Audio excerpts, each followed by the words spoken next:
I can say Helmet Providence, Afghanistan. I left a portion of my heart there. I've been called a hero. I've been called a baby killer. This is the story of a United States Marine veteran, his struggle with post-traumatic stress disorder, widely known as PTSD, and how he's learned to live with it. I don't feel like a hero. I don't feel like a baby killer. I just hope at the end of the day, what we did was right. On a quiet street in Bridgeport lives a former Marine, but right here in this house is where Dayvon Smith has experienced his toughest battles, his PTSD. In my head, it was something was wrong with me. Years of combat as a Marine in Afghanistan were finally catching up to Smith. PTSD is really rough. It's one of those things where you're really unaware that you have PTSD. Studies show that rates of probable PTSD are highest for those serving in the Army and the Marines compared to other military branches. With reports like these published, many may wonder why. I saw the Marine Corps recruiting center and I said, you know what?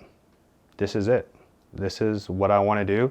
This is the teamwork I need. This is the discipline I still need. Little did he know, he was in for an experience that would leave a long-standing impact. First day in boot camp is an eye-opener. So for anybody who's gone to Parasana, you will understand that it is a very special place. The South Carolina-based island is where some Marines go for training. I did 2 deployments. I did one non-combative, which was the USS New York. My second deployment was Afghanistan deployment, and that was rough.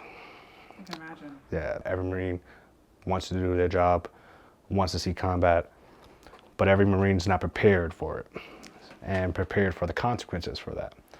Like many service members, death isn't foreign to Smith. I've seen my best friends blown up, 400-pound V-bid, mortar fire, RPGs, you name it, I've gone through it. You kind of get used to it. But when you come back home, that weighs heavy on you. You think about that.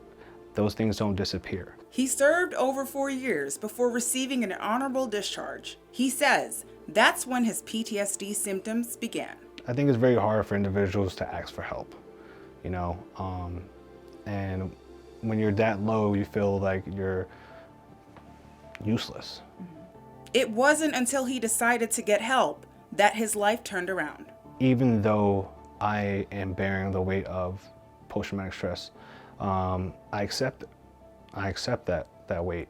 I know I'm not alone, you know, now, you know, with the help of therapy. PTSD affects people differently. For Smith, I zone out a lot. I zone out, and there'd be times I'm with my wife and we're watching TV and I'm staring at the coffee table and she's asking me, are you okay? And I'm just like, oh wow, I didn't mean to. Another trigger for Smith are holidays where fireworks are popular. Symptoms I deal with is July 4th. I deal with fireworks and big booms.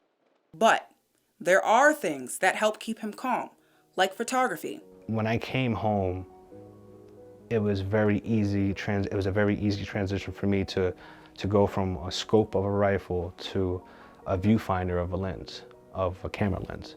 So in that time that I'm in that viewfinder, it's totally blissful. This newfound hobby also boosted his confidence.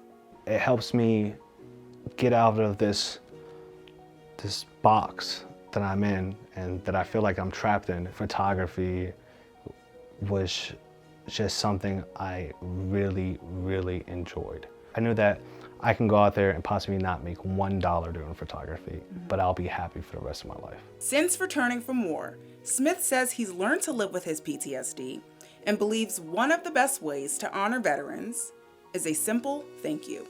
That right there alone makes our day and makes our world. You don't necessarily need to call us a hero. All you have to do is just a simple thank you. Ashlee Brown, News 12.